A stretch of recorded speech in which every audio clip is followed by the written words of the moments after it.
বিসমিল্লাহির রহমানির রহিম। আসসালামু আলাইকুম রহমতুল্লাহি ওয়া বারাকাতুহু।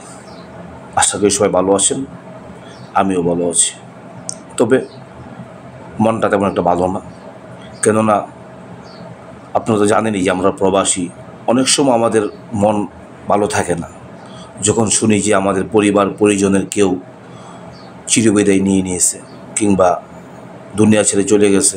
তখন কিন্তু আমাদের দুঃখের কষ্টের আর শেষ থাকে না। তার মাঝে একজন মহসিন ভাই, আমাদের সহকর্মী, ওনার আম্মা গত 2 দিন আগে ইন্তেকাল করেছেন। উনি আপ্রাণ চেষ্টা করেছে ছুটির জন্য, দুর্ভাগ্য যে ছুটিটা হয় নাই ওনার তাৎক্ষণিক। তো আজকে 2 দিন পর ওনার ছুটিটা হয়েছে। তো উনি এখন বাড়িতে চলে যাবে ছুটিতে আর কি। তো আমরা ওনাকে এয়ারপোর্টে নিয়ে যাচ্ছি। আসলে আমাদের প্রবাসীর অনেক সময় আপনজনদের জানাজা কিংবা তাদের কবরে মাটি দেওয়াটা, তাদেরকে দাফন কাফন করাটা আমাদের পক্ষে অসম্ভব হয়ে পড়ে। আসসালামু আলাইকুম মহসিন ভাই। ওয়ালাইকুম আসসালাম ভাই। ভালো আছেন নি? জি আলহামদুলিল্লাহ ভালো আছি। আপনি ভালো আছেন? দেশে যাচ্ছেন তাই না? জি আলহামদুলিল্লাহ। কত বছর পরে গেছেন? আমি বিগত 1 বছর আগে গেছিলাম। এখন যাওয়ার কোনো প্ল্যানিং ছিল না। হঠাৎ করে আমার আম্মু স্ট্রোক করে মারা গেছে। ওই প্রেক্ষিতে আমি ইমার্জেন্সি দেশে যাইতেছি আর কি। দাফন হয়ে গেছে। সবচেয়ে বড় কষ্টের বিষয় হয়েছে যে প্রবাসের মাটিতে আছি, সঠিক সময়ে মার কবরে মাটি দিতে পারলাম না, এটাই সবচেয়ে বড় কষ্টজনক। তারপরেও যাইতেছি ইনশাল্লাহ, দেশে যাইয়া মার কবরটা দেখতে পারবো, কবরের পাশে গিয়া দোয়া করতে পারবো, জিয়ারত করতে পারবো। দুঃখজনক যে আমরা যারা প্রবাসী আছি, এটাই কষ্ট আর কি। মারা গেলে কিন্তু আমরা সঠিক সময় আসলে যেতে পারি না, অনেক সময় কারণ এটাই বড় কষ্ট। থেকে যায় সঠিক সময় পারবি। যাক, তারপর আল্লাহ তাআলা দোয়া করি আপনার আম্মাকে আল্লাহ তাআলা জান্নাত দান করুন। কাজ করে দোয়া করেন আমার জন্য সবাই। আসলে আমরা প্রবাসীরা অনেকটা হতভাগ্য বলা যায়।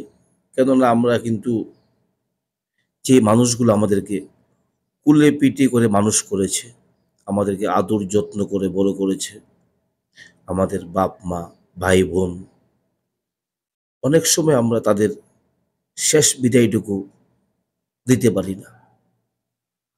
মানে কি বলবো আসলে, মানে দুঃখের কথাটা বলার মানে ভাষা হারাই ফেলছি। আজকে এই মহসিন ভাইকে নিয়ে যখন এয়ারপোর্টে আসলাম, আস্তে আস্তে ওনার সাথে অনেকগুলো কথা হয়েছে।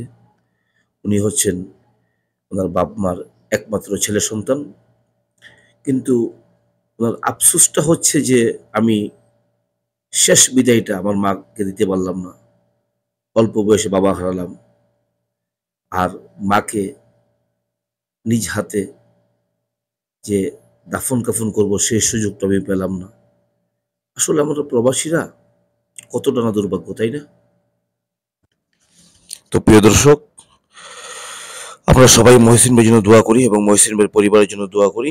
আল্লাহ যেন তাদেরকে সুখ সহার মতন শক্তি দান করে এবং আল্লাহ যেন মহসিন ভাইয়ের আম্মার ভুল ত্রুটিগুলো ক্ষমা করে দিয়ে ওনাকে যেন জান্নাত দান করে। ইনশাল্লাহ আবারও আপনাদের মাঝে কোনো নতুন ভিডিও নিয়ে হাজির হব। ততক্ষণ পর্যন্ত ভালো থাকুন, সুস্থ থাকুন। আজ এখানে শেষ করতে যাচ্ছি। আসসালামু আলাইকুম রহমতুল্লাহি ওয়া বারাকাতুহু।